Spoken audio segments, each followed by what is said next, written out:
말씀으로 돌아와서 오늘 말씀은 사무엘상 19장 전체의 말씀으로 도망의 연속이라는 제목으로 우리가 말씀을 나누기를 원합니다. 계속해서 사무엘상 말씀을 우리가 3부 예배 때 좀 보고 있는데요. 큐티의 말씀으로도 같이 가고 있고, 그런 중에 지금 오늘 본문까지 온 내용은 이제 사울이 이 왕으로 세워지면서 그 다음 왕을 하나님께서 준비하시고 다윗 왕을 기름 부어서 이제 왕으로 세워지기까지의 사울과의 갈등, 그 속에서 나타나는 아내와의 관계, 친구 요나단과의 관계, 이런 여러 가지 관계 속에서 하나님께서 사람들이 원해서 시작한 이 왕정 제도가 하나님을 진정한 삶의 왕으로 모시지 않고 인간적 왕으로 나라가 부강하길 원하는 그 의도로 세워진 첫째 왕, 그 사울 왕으로부터 이제 그 백성들과 그 왕의 왕권의 타락성, 그 이후에 이제 두 번째 왕으로 하나님께서 하나님이 택하여서 기름 붓는 그 다윗 왕을 세우면서 가는 모습을 보게 됩니다. 그러니까 이제 사울이 지금 실권을 잡고 있는 왕이지만 다윗에게 기름 붓고 이 다윗이 왕으로 세워질 것을 기다리는 과정 속에 있다고 볼 수 있습니다. 그런 와중에 오늘 19장은 사울이 다윗을 계속해서 죽이려는 시도 속에 오늘 말씀을 보게 됩니다. 그러니까 이 사울 왕국과 다윗이 이제 두 번째로 세워질 이 왕국의 대립은요, 우리가 영적으로 보건대 사울 왕국은 세상 속의 세상의 권력과 세상의 원리대로 세워진 왕국이고, 다윗 왕은 다윗의 계보로부터 누가 나오죠? 예수 그리스도. 그러니까 하나님의 왕국을 완성하고자 기름 부음 받은 이 다윗 왕국, 이 두 왕국의 대립을 나타내주고 있습니다. 그러니까 세상 속에서 부강하고 삶의 방식이 세상의 경험으로 세워진 이 사울 왕국과, 그리고 하나님의 방법대로 신정 국가를 세우기 원했던 다윗의 왕국을 볼 수가 있습니다. 그러니까 백성이 요구한 사울과 하나님이 예비한 다윗, 그러니까 그 차이가 오늘 본문에서도 보여지는데요. 이제 하나님의 나라와 세상 나라의 대립 구도 속에서 그 오늘 말씀에 요나단도 이렇게 등장을 하는데요. 요나단은 사울의 아들입니다. 근데 사울의 아들이면 이 정치적으로는 사울의 편인데 실제적으로는 이 다윗과 친구가 되어서 이 다윗을 도와주는 역할을 합니다. 그런 속에서 본격적으로 이제 오늘 말씀에서 공식적으로 다윗을 핍박하기 시작하는데요. 한번 그 말씀의 대목을 읽어보죠. 1절인데요. 오늘 본문 1절입니다. 제가 안 드렸군요. 성경책으로 봅시다. 1절 시작. 사울이 그의 아들 요나단과 그의 모든 신하에게 다윗을 죽이라 말하였더니 사울의 아들 요나단이 다윗을 심히 좋아하므로. 이제 성경책을 펴놓고 보시면 더 좋습니다. 사울이 이제 아들 요나단이죠. 그리고 그의 모든 신하들에게 어떻게 명합니까? 다윗을 죽이라. 그러니까 공식적으로 이제 다윗을 핍박하는 게 시작된 겁니다. 그런 가운데 이제 사울 아들과 다윗이 친구니까 친하니까 이제 요나단이 아버지이죠. 아버지에게 이게 설득을 하게 됩니다. 그런 이제 다윗이 공식적으로 핍박하고 죽음의 위기에 처해 있는, 그러니까 이런 상황들이 오늘 19장에서 세 번, 네 번에 걸쳐서 계속 반복적인 위기가 찾아옵니다. 그때의 어떤 상황들이 펼쳐지는지 한번 요나단의 설득을 한번 볼까요? 이 4절과 5절인데요. 성경책으로 보시면 됩니다. 같이요. 시작. 요나단이 그의 아버지 사울에게 다윗을 칭찬하여 이르되 원하건대 왕은 신하 다윗에게 범죄하지 마옵소서. 그는 왕께 득죄하지 아니하였고 그가 왕께 행한 일은 심히 선함이이다. 5절이요. 그가 자기 생명을 아끼지 아니하고 블레셋 사람을 죽였고 여호와께서는 온 이스라엘을 위하여 큰 구원을 이루셨으므로 왕이 이를 보고 기뻐하셨거늘 어찌 까닭없이 다윗을 죽여 무죄한 피를 흘려 범죄하려 하시나이까. 요나단의 말에 참 설득이 있죠. 무슨 범죄를 했습니까? 다윗이 우리에게 무슨 피해를 끼쳤습니까? 심지어는 우리 이스라엘 위해서 블레셋 사람을 죽이고, 그렇죠? 그래서 우리가 그걸 보고 또 기뻐하지 않았습니까? 근데 이제 와서 갑자기 다윗을 죽이면 이 무고한 피를 흘리는 것, 이 희생을 치르는 것, 이것이 합당하지 않습니다. 범죄입니다. 라고 아버지를 설득하게 됩니다. 근데 이것은 사실 요나단의 설득은 이제 친구로서, 그렇죠? 어떤 하나님의 어떤 명령이나 의미대로 하는 것은 아닌 것으로 보여집니다. 그런 가운데 그 설득 앞에 사울이 뜻밖에도 이렇게 말하죠. 한번 6절을 읽어볼까요? 6절 시작. 사울이 사울이 요나단의 말을 듣고 맹세하되 여호와께서 살아계심을 두고 맹세하거니와 그가 죽임을 당하지 아니하리라. 뜻밖에도 사울이 그렇게 이 1절에서 보면 다윗을 반드시 죽이라고 이렇게 명령한 것과 달리 이 아들의 설득 한 번에 갑자기 말을 바꾸죠. 야, 내가 맹세하되 여호와께서 살아계심을 두고 맹세한다. 두 번이나 강조합니다. 심지어는 여호와의 이름을 들면서 뭐라고 하죠? 그가 죽임을 당하지 아니하리라. 그러니까 다윗을 죽이지 않겠다는 거예요. 근데 실제로 조금만 몇 절만 뒤로 가보면 계속해서 죽이는 시도를 여러 번 합니다. 그럼 이 여호와께 대하여서 맹세한 건 무엇일까요? 그러니까 이 사울 왕국은요, 철저히 자신의 이득과 그리고 인본주의적으로 세워진 이 세상의 왕국이었기 때문에 여호와를 두고 맹세를 했지만 상황이 바뀌거나 자신의 유익에 해가 되면 언제든지 이것은 뒤집어질 수 있는 겁니다. 그러니까 이게 사울 왕국이 신정 국가로서 제대로 세워지지 않았을 때에 빚어지는 폐해입니다. 우리도 신앙인이라고 하면서 내 삶의 주인은 하나님이야. 그래도 나는 신앙인이지 하지만 막상 내 현실의 벽이 높은 문제가 내 안에 갑자기 들어올 때는 언제든 신앙인의 면모를 바꿔낼 수 있는, 마치 사울의 왕국이 신정 국가인 듯 하나 그의 실제 삶에서는 나의 모두를 바꾸며 살아갔던 그런 신앙의 모습을 볼 수 있습니다. 그러니까 사울이 아무리 여호와께서 살아계심을 두고 맹세한다. 그러니까 원래 율법에 하나님의 이름으로 함부로 맹세하는 것은 금하게 되어 있습니다. 그래서 여러분, 나 하나님 앞에서 맹세해, 이런 거는요 함부로 하는 게 아닙니다. 그러니까 여기서도 사울이 여호와의 살아계심을 두고, 그러니까 이 고백은요 완전히 하나님을 인식하고 신정 국가로서 고백하는 차원으로 보여집니다. 근데 그의 삶의 실천에서는 전혀 다르게 보여지는 것을 알 수 있죠.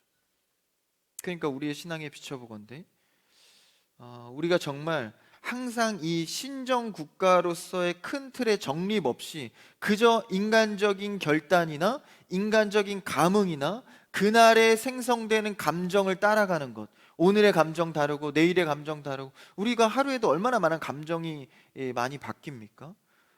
근데 그것을 기준 삼아서 늘 살아가면 이때는 내가 결단하고 또 흔들리고. 근데 다윗의 왕국은 어땠다고요? 다윗의 왕국은요 확실한 정립부터 하고 가는 겁니다. 그러니까 하나님의 언약을 상징하는 언약궤부터 들여놓고 국가를 시작합니다. 그게 뭐예요?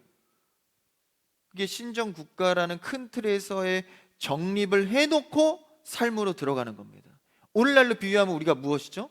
바로 공동의 예배입니다. 공동의 예배로 일주일의 시작은 몇 요일이죠? 월요일이 아닙니다. 주일. 그러니까 우리는 이번 주 하면 주일이 처음 시작인 거예요. 처음 시작에 뭘 하죠? 예배를 드립니다. 그러니까 나는 내 삶이 신정 국가로서 큰 틀은 변함이 없습니다 라고 표현하는 게 예배입니다. 그래서 예배 드린 자는 일주일의 삶을 마음대로 사는 게 아니라 신정 국가, 하나님께서 통치하기로 맡겨드리는 삶을 살아야 하는 것이죠. 근데 사울은 고백은 했지만 삶에서는 상황에 따라, 감정에 따라, 여러분 예배를 감정에 따라 드리지 않는 여러분 되기를 축복합니다. 삶에서도 그것을 유지하시고 내가 어떤 상황에서도 이 자리에 예배 드리러 나온 것처럼 삶에서도 어떤 상황 가운데서도 먼저 하나님을 주인 되어 모시는 여러분 되길 바랍니다. 우리가 또 경건훈련 때 그런 예배와 삶의 실천에 대해서 나눴었죠. 그래서 그렇게 작정한 것이 아니라 그냥 상황에 따라, 처음에는 내가 다윗이 나보다도 어떤 군사력이 좋고 지혜도 있고 용맹하기도 하고 하니까 이를 죽여야겠다는 정치적 생각을 가졌다가 또 아들이 설득하니까 그래 내가 죽이지 않겠다. 그러니까 시시각각 변하는 것이죠. 이 변화는 자꾸 이렇게 상황과 감정에 따라 변하는 사람들은 이 매력이 없습니다. 어떤 상황 가운데에서도 자신의 철학과 소신을 지켜가는, 그게 세상적으로도 멋지지 않습니까? 신앙인으로서 어떤 면모를 지켜가야 할지. 사울의 왕국은 세상의 왕국이었기 때문에 그냥 자신의 유익에 따라 대처하는 모습을 봅니다. 그 다음 8절을 한번 읽어볼까요? 8절입니다. 8절. 그 다음 장면으로 이제 넘어가는데 같이요. 시작. 전쟁이 전쟁이. 다시 있으므로 다윗이 나가서 블레셋 사람들과 싸워 그들을 크게 쳐 죽이매 그들이 그 앞에서 도망하니라. 자, 전쟁이 이제 또 생겼습니다. 그 앞에서는 어떻게 됐어요? 사울이 이제 다윗을 죽이지 않겠다. 그러니까 요나단이 그것을 전해서 같이 거하게 되죠. 근데 이제 전쟁이 또 일어난 거예요. 근데 이제 다윗이 나가서 블레셋 사람들이 가서 계속 이스라엘은 블레셋과 갈등이 있습니다. 싸우는데 또 한 번 크게 이긴 거예요. 그 앞에서 다윗 앞에서 다 도망갑니다. 안 그래도 그 앞에서 이제 다윗은 만만이라고 하고 자신은 천천히라고 해서 그 화가 났었는데 죽이기까지 마음을 먹었는데 또 다시 다윗이 엄청난 대승을 거둔 거예요. 얼마나 또 화가 나겠습니까? 그래서 어떻게 하죠? 9절을 한번 읽어볼까요? 9절입니다. 시작. 사울이 손에 단창을 가지고 그의 집에 앉았을 때 여호와께서 부리시는 악령이 사울에게 접하였으므로 다윗이 손으로 수금을 탈 때 10절이요. 사울이 단창으로 다윗을 벽에 박으려 하였으나 그는 사울의 앞을 피하고 사울의 창은 벽에 박힌지라 다윗이 그 밤에 도피하매. 다윗에게 두 번째 위기가 찾아오죠. 막 이제 대승을 하고 돌아오니까 사울이 또 열받은 거예요. 아, 이게 굉장히 다혈질이에요, 이분. 그죠? 또 이게 막 올라오니까 야, 또 대승해서 나의 왕권을 또 흔들려는구나. 그래서 어떻게 하죠? 단창으로 다윗을 벽에 박아 죽이려고 합니다. 굉장히 진취적으로 죽이려 하죠. 앞에서 여호와 앞에 맹세한 건 어디 가고 없습니다. 그죠? 그러니까 하나님이 떠난 집안, 하나님이 떠난 공동체, 하나님이 떠난 왕국은요, 선한 것이 없어집니다. 자신의 즉흥적인 생각, 감정에 충실하는 거죠, 그냥. 그래서 여러분, 화도요, 질투하고 화내는 것도 사실 습관입니다. 그래서 여러분, 화의 횟수를 줄일 것이 아니라 화 자체를 내지 않는 것을 훈련해야 합니다. 그래서 이것을 계속 습관적으로 자꾸 이렇게 바뀌죠. 그래서 느닷없이 단창을 던지, 사실 전에도 이 일이 8절과 9절 10절 이 일이 있기 전에도 사실 다윗 앞에서 창을 던지잖아요. 사울이 창을 던져서 벽에 박힐 정도로 어떤 살해 의도를 드러냅니다. 여기서 또 한 번 이런 일을 하죠. 그러니까 굉장히 사울이 돌변해 버렸습니다. 그 질투 앞에 말이죠. 그러니까 우리도 질투하고 화내는 이런 영역들을요, 어떻게 신앙인으로서 대처할 것인지를 늘 평소에 묵상해야 합니다. 우리가 화를 신앙인으로서 잘 컨트롤할 수 있는 좋은 방편은 무엇일까요? 바로 감사의 묵상입니다. 그럼 평소의 감사의 묵상과 하나님과의 교제 속에서 내가 감사한 제목들을 늘 계수하지 않으면 화낼 일들에 대해서 굉장히 집착하게 됩니다.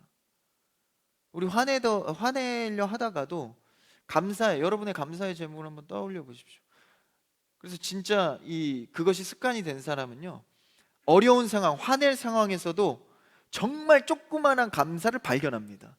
야, 그래도 이거는 참 감사하다. 그래서 더 나아간 사람은 심지어 그걸로 사람을 설득까지. 야, 이렇게 화나지만 잘 봐봐, 이 부분에서는 되게 감사하지 않아? 그렇게 삶에서 감사의 영역을 늘리고 찾는 사람들은 이 화내는 습관으로부터 조금 더 신앙인으로서의 훈련을 할 수 있다는 것이죠. 그렇다는 것은 사울이 지금 삶에서 전혀 고백은 하지만 하나님과의 교제나 감사의 제목이 없는 것입니다. 갑자기 돌변해서 말이죠. 사울도 꽤나 블레셋과의 전투 속에서 자신의 어떤 이권과 자신의 어떤 그 군사력을 드러내고 싶은 마음도 많았습니다. 심지어는 다윗을 자신의 딸과 결혼을 시키죠. 이 정약적인 결혼을 시켜서 자신의 딸을 이용해서 블레셋 전투에 다윗을 내보내서 다윗을 일부러 죽게끔 이렇게도 만들었었거든요. 근데 다윗이 어떻게 하고 돌아오죠? 대승을 하고 돌아오는 거예요.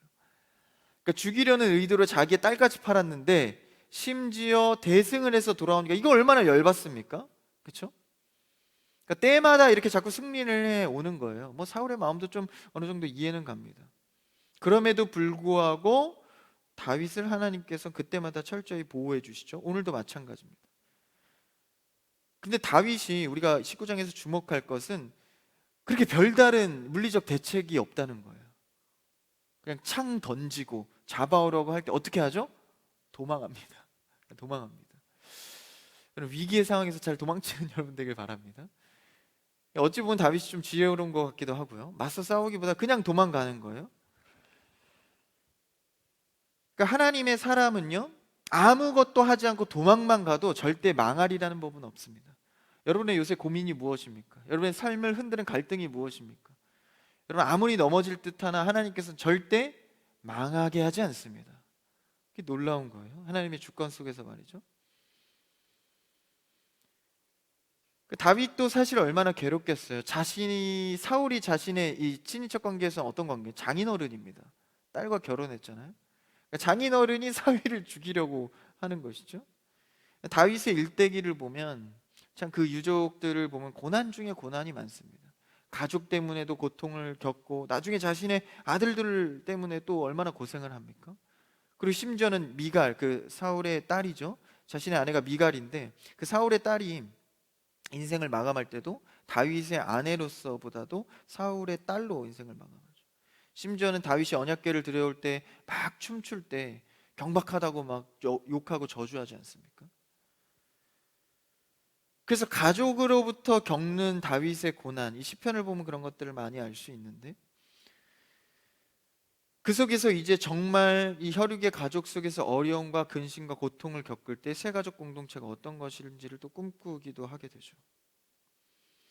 그래서 나아가서 이제 이 사울의 분노는요, 거의 광기의 수준에 이릅니다. 한번 11절을 읽어볼까요? 11절, 그 다음 절 11절 시작. 사울이 전령들을 다윗의 집에 보내어 그를 지키다가 아침에 그를 죽이게 하려 한지라. 다윗의 아내 미갈이 다윗에게 말하여 이르되 당신이 이 밤에 당신의 생명을 구하지 아니하면 내일에는 죽임을 당하리라 하고. 사울이 이제 사람들을 다윗의 집에 보낸 겁니다. 이제 죽이려 하는 것이죠. 다윗에 대한 분노가 이제 극에 달했습니다. 그래서 막 사람들을 보내서 이제 미갈이 그것을 알고 어떻게 하죠? 12절을 한번 읽어볼까요? 12절 시작. 미갈이 다윗을 창에서 달아내림에 그가 피하여 도망하니라. 다윗은 또 어떻게 해요? 또 이제 피하는 거죠. 10절에 그 밤에 도피했고 12절에 미갈의 도움, 아내의 도움을 받아서 창에서 이제 내리는 거예요. 이 그 뭐죠? 저기 왜 디즈니 만화 보면 머리 긴 친구 누구죠? 라푼젤처럼 창에 달아갖고 내리는 거예요. 얼마나 사실 이 다윗의 모습이 굉장히 나약합니까? 아니, 신정 국가의 왕으로 기름 부음까지 선지자한테 받았는데 고작 세상의 왕이라고 하는, 심지어 군대를 이끌고 승리까지 하지 않습니까? 근데 이렇게 도망이나 가고 아내의 도움 겨우 받아서 이 라푼젤처럼 창을 통해서, 그렇죠? 이 얼마나 하나님의 사람이 나약합니까? 그리고 실제 대책은 없어요. 일단 무조건 도망가는 겁니다. 때론 우리의 삶에 아무것도 할 수 없어서 도망가고 싶을 때, 아니 도망가는 것밖에 할 수 없을 때가 얼마나 많습니까? 저도 사역하면서 진짜 치닫는 어려움과 고통 속에는 좀 하루만 도망가 있고 싶다. 근데 내일이 주일이야. 도망도 못 가. 참 하나님의 사람이 세상 앞에 놓여졌을 때 나약하고 힘이 없는 것을 발견할 때가 많습니다. 근데 이때도 그렇고 우리의 현대의 때도 그렇고 지금 우리에게도 하나님의 나라를 지키고 살아가는 사람들은 늘 핍박이 끊이지 않는다라는 것이죠. 그래서 무조건 이제 다윗을 막 죽이려 합니다. 근데 도망가는데 여기서 특이한 장면이 나와요. 13절을 한번 읽어볼까요? 13절 시작. 미갈이 우상을 가져다가 침상에 누이고 염소털로 엮은 것을 그 머리에 씌우고 의복으로 그것을 덮었더니. 그러니까 이제 침상에 누워 있는 척하게, 우리 왜 그런 거 예전에 어릴 때 많이 하잖아요. 이불 밑에다가 베개 딱 넣어가지고 있는 척. 그렇게 미갈이 한 거예요. 근데 여기서 우리 주목할 것이 우상을 가져다가 침상에 놓습니다. 그의 방법이 거짓이고 술수이고 우상의 힘을 빌려서 거짓말을 하고 있는 것이죠. 그러니까 미갈도 지금 누구의 그 왕국에 포함되어 있습니까? 다윗의 아내지만 사울의 왕에 포함되고 있죠. 그런 속에서 그런 방법들, 그렇죠? 우상을 침상에 누워서 돕는 방법도요, 이런 과정이 굉장히 중요합니다. 도망만 가면 됩니까? 결과적으로 다윗이 죽지만 않으면 되는 거예요? 여러분, 우리가 행복하기만 하면 됩니까? 삶에서 어떻게 살든지 그냥 돈만 많이 벌면 되는 거예요? 신앙인들은 그렇지 않다는 겁니다. 내가 돈을 많이 벌든 적게 벌든 내 결과보다도 더 중요한 것이 신앙의 과정입니다. 하나님과 어떤 시간을 보냈는가, 과정 속에서 어떤 판단을 했는가, 내 말과 행동이 그리스도 안에서의 선한 방법이었는가. 근데 그 과정 속에서 미갈은, 그렇죠? 아버지까지 속이면서 지금 다윗을 돕고 있습니다. 그래서 그렇게 해서 거짓말을 하죠. 이제 아프다, 다윗이 아파서 지금 갈 수가 없다. 이렇게 한번 14절을 읽어봐요. 그 다음 절 14절 시작. 사울이 전령들을 보내어 다윗을 잡으려 하매 미갈이 이르되 그가 병들었느니라. 다윗이 병들었다, 그렇죠? 그러니까 뭐라 그래요? 15절 시작.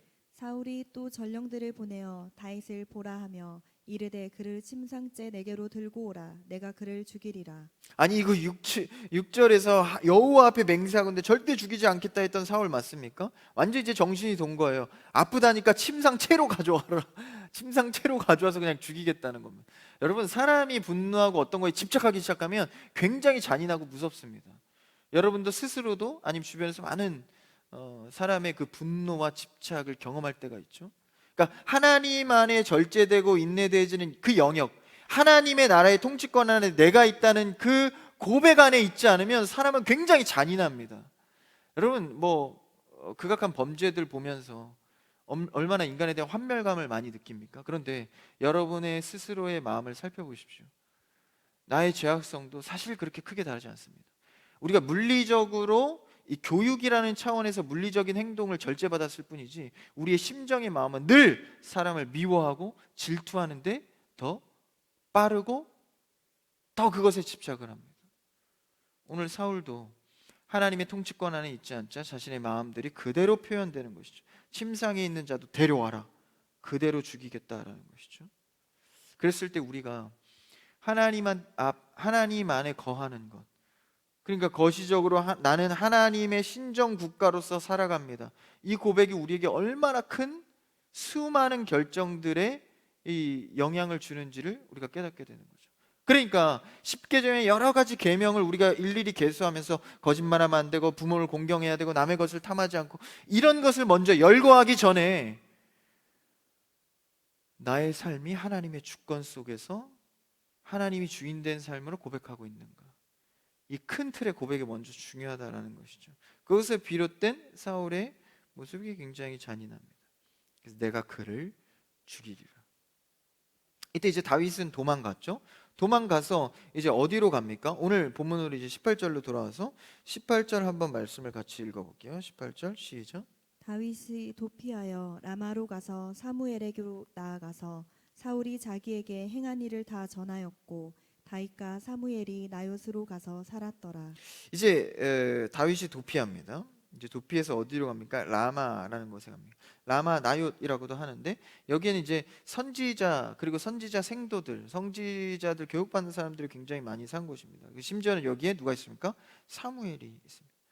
사무엘은 이 다윗에게 이제 기름을 부은 자죠.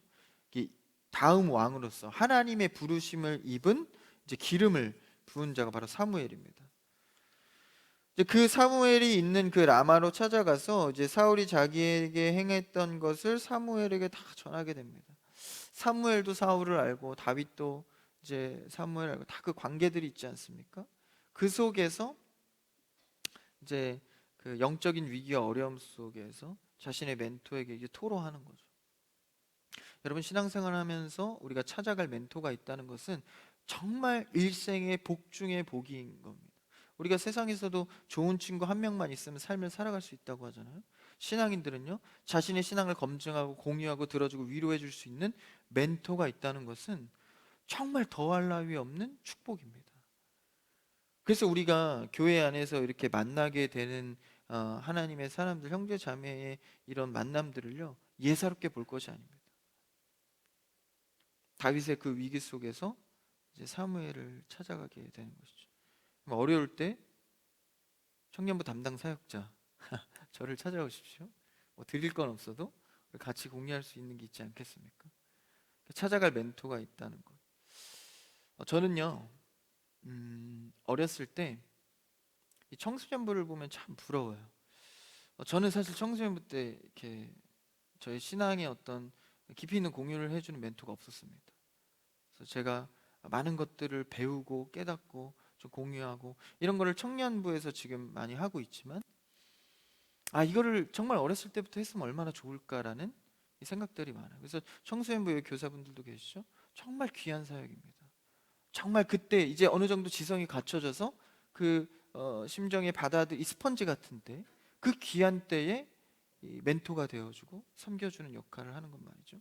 그래서 저는 그게 늘 조금 불만이었어요. 어렸을 때 왜 하나님 나에게 그런 멘토 안 붙여주셨어요? 저도 그런 거 어렸을 때 경험했으면 되게 좋았을 텐데. 근데 어느덧 제가 나이가 되고 사역을 하기 시작하면서 제가 멘토가 돼 있더라고요. 그것도 나쁘지 않더라고요. 왜냐하면 그 심정을 잘 아니까, 그 갈급함을 아니까.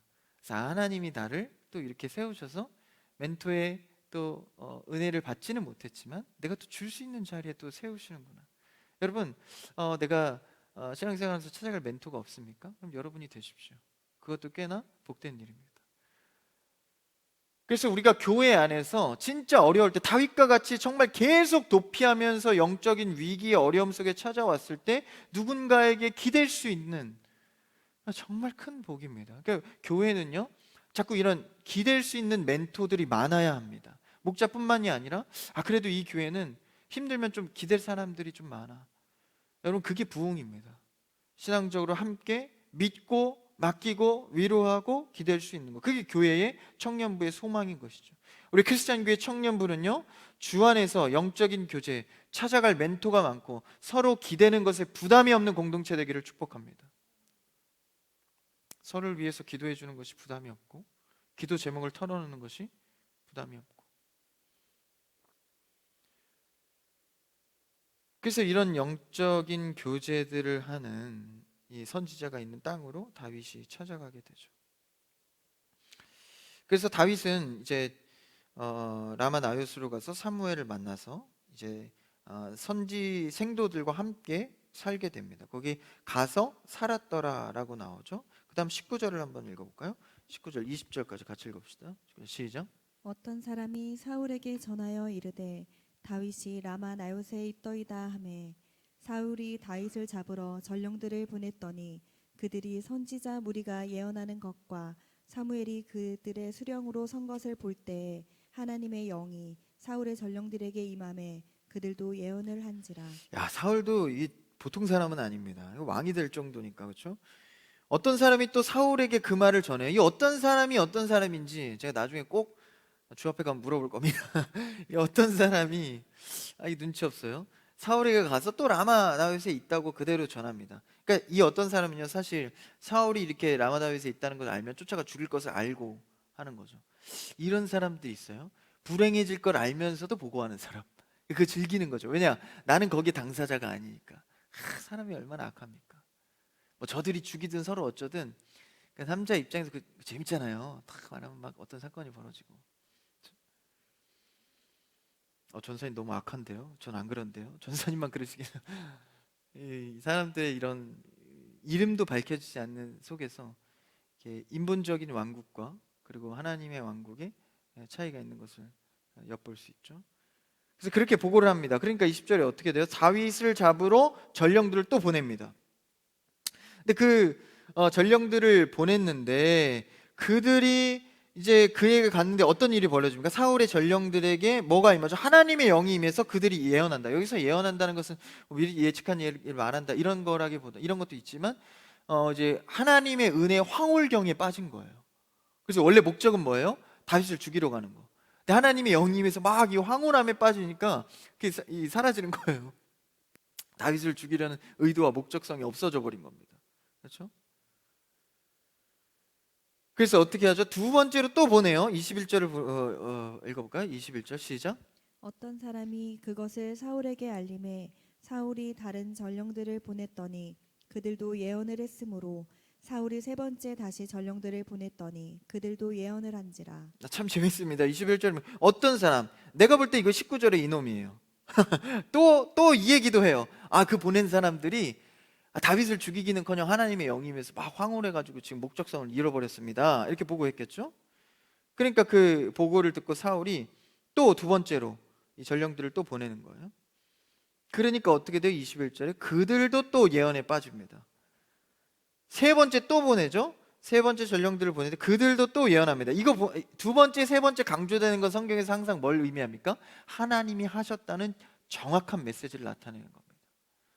그러니까 하나님은요, 반드시 이루실 일을 위해서 확인시키시고 또 확인시키시고 정확하게 또 고지하십니다. 인간은 무능해서 못 알아들 때가 많지만 이런 과정 속에서 이것은 사람의 힘이 아닌 하나님이 주권 속에서 지금 일이 진행되어 가는구나를 알 수 있는 거죠. 특히나 다윗같이 하나님의 신정의 통치를 인식하는 사람들은 더욱더 예민합니다. 하나님이 나를 돕고 계시는구나. 여러분 영이 민감할수록 하나님의 주권을 훨씬 더 많이 느낄 수 있습니다. 심지어는 하나님께서 그런 어려움에 일부러 치닫게 하셔서 하나님의 주권이 얼마나 강력한 것인지를 깨닫게 하시죠. 믿음의 조상 아브라함, 이스라엘의 수많은 사람들을 데리고 나온 모세, 이런 사람들이 자기 실력이 어디 있습니까? 위기와 압박과 어려움의 상황에 처해 놓고 하나님의 일들을 보게만 합니다. 그것을 순종하고 따랐을 때 하나님의 사람으로 세워지는 것이죠. 그래서 다윗도 이런 장면들을, 희귀한 장면들을 보게 되는 것이죠. 여기서 말씀의 제목처럼 다윗은 뭐만 했죠? 도망만 했습니다. 그러니까 여러분, 내 힘으로 안 되는 위기 속에 맞닥뜨렸을 때, 도망하는 건 왜 할 것이 없을 때 여러분 괜찮습니다. 하나님을 온전히 인정한다는 신정국가의 주권적 고백이 내 안에 살아있다면 도망만 할지라도 결코 망하게 하지 않는다는 것이죠. 전령들이 왔을 때 3번이나 이들을 황홀경에 빠져서 이들의 목적성을 잃어버리게. 그래서 저도 그런 경우들이 있어요. 정말 이 일을 어떻게 처리해야 될까 고민하는 가운데 그냥 기도하고 잠잠히 하나님 바라볼 때 다른 사람들이 막 다 처리해버려요. 나설 게 없어요. 놀랍죠.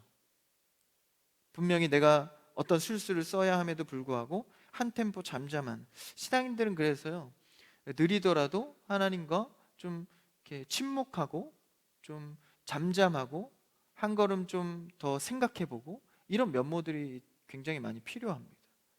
그래서 이 세 번째 다시 그들 예언하죠. 그리고 어떻게 됩니까? 22절을 한번 읽어볼까요? 22절 시작. 이에 사울도 라마로 가서 세구에 있는 큰 우물에 도착하여 물어 이르되 사무엘과 다윗이 어디 있느냐? 어떤 사람이 이르되 라마 나요새 있나이다. 지독합니다. 사울과 같은 자랑 교제하지 않길 바랍니다. 어떻게 하죠? 직접 갑니다. 직접 가는데 여기서 좀 특이한 이 언급을 하나 하죠. 큰 우물에 도착하였다. 여기 있는 이 우물은요, 하나님께서 이제 사울이, 사람들이 원해서 사울 왕이 세워지지 않습니까? 그때 이제 처음으로 기름 부음을 받을 때 사울도 세워지지 않습니까? 그때의 장면이 바로 큰 우물입니다. 그러니까 여기서 비단 단순히 우물에 도착했다라는 것을 표현하는 것이 아니라 사울이 하나님의 기름 부음 받을 때를 회귀시키는 거죠. 그러니까 이것은 사울에게는 또 하나의 기회인 겁니다. 회개하고 돌아올 수 있는. 그렇죠? 사실 사울에게는 보낸 전령이 하나님의 은혜 가운데 다윗을 죽이지 않게 되고 두 번째, 세 번째 계속 그걸 보고 받았을 때 사실 눈치채야 되죠. 이거 하나님의 주권이, 하나님의 역사가 내가 다윗을 죽이는 데 있지 않구나. 빨리 돌이켜야 됩니다. 여러분, 한두 번 하나님의 말씀에 마음에 감동이 왔을 때 빨리빨리 돌이키는 여러분에게 축복합니다. 그때 하나님의 주권을 볼 수 있는 거죠. 그게 순종입니다. 돌이킬 기회와 마음의 찔림이 왔을 때 그 자리에서 돌이키는 것. 그거 생각보다 쉽지 않습니다. 훈련되는 가운데 하나님께서 그렇게 세워지길 바랍니다. 그래도 안 되자 사울이 직접 갔을 때 그 우물의 장면을 보여주는데도 돌이키지 않습니다. 그렇죠? 그러면서 사무엘과 다윗이 어디 있냐? 그 어떤 사람, 이 사람 또 나와요. 22절에 이 사람 그 사람 같아요. 어떤 사람이 이르되 라마 나요새 있나이다 이렇게 말합니다. 23절을 읽어볼까요? 그 다음 절 시작. 23절이요. 시작. 사울이 라마 나요스로 가니라. 하나님의 영이 그에게도 임하시니 그가 라마 나요새 이르기까지 걸어가며 예언을 하였으며. 계속 이제 어떻게 되죠? 사울까지 이제는 하나님의 영이 임해서 황홀경에 빠지는 거예요. 그러니까 이 얼마나 하나님께서 온전히 지금 이 인생과 다윗의 사건과 기름 부으신 것을 왕으로 결정하기 위해서, 이루기 위해서 하나님의 주권이 얼마나 강력한지를 지금 나타내주고 있는 거예요. 그러니까 그러니까 하나님이 우리에게 조금 순종 원하시고 이럴 때 눈치를 채야 합니다. 아, 이거 끝까지 가시겠구나. 아, 결국은 하시겠구나. 그때 바로 순종해서 나아가는 우리가 되어야겠죠. 근데 이게 그렇게 하지 않아요. 그리고 23절에 보니까요, 막 이제 24절에 보니까 그가 옷을 벗고, 그렇죠? 사무엘 앞에서 춤추고 소리치고 난리가 났어요. 이게 뭡니까? 옷을 벗는 것은 수치의 상징입니다. 그러니까 사울이 그렇게 전령들을 보내고 자신이 다시를 죽일 것으로 이제 갔지만 정작 그 대적자는 수치를 당하게 되는 것이죠. 그러니까 이런 다윗의 고난 가운데 계속 쫓기고 죽일 위기에 당하고, 근데 물리적인 방법은요 전혀 하지 않는 겁니다. 이 상황 가운데서 도망가면서 조금이라도 술수를 쓸 법도 한데 다윗은 그렇게 하지 않습니다. 그런데 뒤에서 다 누가 하시죠? 하나님이 하신다라는 거예요. 아이, 전사님 살아보니까 하나님이 뭐 그렇게 다 처리해 주시지 않던데요? 아니요. 하나님의 시간과 우리의 시간과 나의 때와 하나님의 시간이 다를 뿐이지, 결국은 우리가 뒤돌아서 무엇을 고백하죠? 아, 하나님이 하셨구나. 하나님이 아니었으면 야, 이거 내 힘으로 할 수 없는 일이었구나. 깨닫게 됩니다. 아니, 반드시 깨닫게 하십니다. 그렇기 때문에 이 다윗의 어떤 여러 가지 방법 없이 그냥 하나님의 일을 바라보면서 하루하루 충실하게, 다윗은 사무엘에 가서 토로하고, 그렇죠? 의지하고, 선지자를 의지하고, 이런 모습 속에서 그냥 성실히 자기가 도망가면서 할 일을 할 뿐인 거예요. 한 가지 얘기만 나누고 마치죠. 제가 며칠 전에 그 유퀴즈 프로그램을 좀 봤습니다. 거기 누구죠? 역도 선수? 장민환 선수. 그 역도 선수 예전에 그 베이징 올림픽 때 금메달리스트지 않습니까? 그 장민환 선수가 나와서 이제는 교수가 되셔서 완전히 좀 이 외모가 다르더라고요. 나와서 이제 그 여러 가지 얘기를 하고 여태까지의 삶을 이렇게 나누고 막 이렇게 하는데, 크리스천이더라고요. 크리스천인데 여러 가지 얘기 중에 굉장히 인상 깊었던 게 있어요. 그가 말하는 거나 생각하는 게 굉장히 기독교적으로 많은 고민 속에서 선하게 가려는 훈련이 많이 되어 있더라고요. 그 중에 하나가 이제 그 올림픽 경기를 하면서 정말 큰 상 같은 중국 선수가 있었대요. 그래서 그 선수는 정말 그날의 컨디션에 따라서 결정될 정도로 비등비등하고 내가 진짜 넘을 수 있을까 두려운 존재였다는 거예요. 근데 이제 그 자신 앞에 그 선수가 이제 그 기록 경기를 시작했는데, 그러니까 사실 경기를 하다 보면 기록 경기 같은 경우에 상대의 기록이 굉장히 중요하지 않습니까? 비교가 되니까. 상대의 이거 역도를 딱 드는데 그런 생각을 했대요. 보통 우리가 드는 생각이죠. 아, 떨어뜨렸으면 좋겠다. 들다가 떨어뜨렸으면 좋겠다. 아, 제발 떨어뜨려라. 이런 생각을 하는데, 그러한 자신을 비춰보는데 너무 자신이 너무 죄악스러워 보이더라는 거예요. 야, 저 선수가 저걸 들기 위해서 어떤 과정이 있었고 삶에 어떤 스토리가 있고 어떤 눈물이 있을지 모르는데, 내가 그냥 이 경기에서 이기기 위해서 저가 떨어졌으면 좋겠다라는 생각을 했다는 게 너무 괴로웠다라는 거예요. 그래서 야, 너 열심히 준비한 거 마음껏 해라. 나도 마음껏 내가 준비한 거 해야겠다. 이렇게 생각을 바꿨다는 거예요. 전환했다는 거예요. 그렇게 생각하니까 그 자가 뭐 큰 산이고 뭐 너무 두렵고 이런 게 아니라 그냥 자신이 진취적으로 나갈 수 있었다는 그런 고백을 하는 겁니다. 이게 얼마나 사실 기독교적인 마인드입니까? 내가 이기기 위해서 저가 어떻든지 그냥 내 유익을 위해서 생각하는 게 아니라, 그죠? 다윗도 마찬가지입니다. 만약에 다윗이 그렇게 대승을 하는 실력이 있는 자인데 사울을 어떻게 죽일 수 있을까 술수를 짜지 못했겠습니까? 계획이 없었겠습니까? 블레셋을 그렇게 쳐 부술 수 있는, 대승을 할 수 있는 능력이 있는 자인데 사울 정도야 군사력으로 정치적으로 얼마나 뱀과 같이 지혜롭게 이용해서 죽일 수 있었겠습니까? 나를 죽이려 하는데 그 눈에는 눈 아닙니까? 근데 다윗은 그렇게 하지 않았다는 것이죠. 그것은 내 판단의 목이 아니었다라는 것입니다. 복수가 그렇습니다. 진정한 복수가 무엇일까요? 내가 생각하는 것이 진정한 복수의 어떤 레벨에 합당할까요? 복수는 하나님의 것입니다. 우리가 스스로 저를 어떻게 처리할까를 생각하는 건 굉장한 교만입니다. 다윗은 사울을 바라볼 때도 그렇게 생각하지 않은 것이죠. 그래서 그냥 도망만 갔습니다. 그랬을 때는 무력함의 도망이라기보다 하나님을 의지하는 도망이었습니다. 내가 판단하여서 대적하는 것이 아니라 하나님께 판단을 맡겨드리는 것이죠. 그랬을 때에 하나님과의 섭리의 계획 가운데 우리가 들어갈 수가 있는 겁니다. 하나님의 일을 볼 수가 있는 것이죠. 여러분, 하나님께 주권을 맡겨드릴 때 하나님의 일을 발견할 수 있습니다. 여러분, 즉흥적으로 처리하지 마십시오. 일을 감정적으로 처리하지 마십시오. 분노의 문제를 해결하십시오. 왜냐하면 그 문제들이 훈련될 때 하나님의 주권 속에 보이는 영역이 있다는 것이죠. 다윗이 이런 고난을 겪지 않았다면, 만약에 그냥 양치는 자로 계속 남아있어서 목동으로서 초원에서 평안한 삶을 살았다면 더 행복했을지 모릅니다. 그러나 하나님의 계획과 섭리로는 들어오지 못했을 것입니다. 비록 인간적인 눈으로는 다윗이 고난을 당하고 또 가족 가운데 어려움이 있었지만, 도망자의 신세가 되었지만, 이것이 깊어질수록 하나님의 왕국, 하나님의 일하심을 보게 되었다라는 것입니다. 여러분, 근심과 어려움 속에서 하나님께 맡겨드리는 연습을 하기를 축복합니다. 그랬을 때 하나님의 섭리가 우리의 삶에 점점 드러나는 것이죠. 말씀을 마치겠습니다. 여러분, 우리 가운데 고난과 두려움은 언제든 찾아옵니다. 신앙인이라고 해서 예외가 되는 것은 아니죠. 그랬을 때 우리가 고난 속에서 하나님을 왕 대신 우리의 주인으로 모시며 그 주권을 맡겨드리는 태도가 필요합니다. 여러분, 우리의 신앙은 생각보다 단순합니다.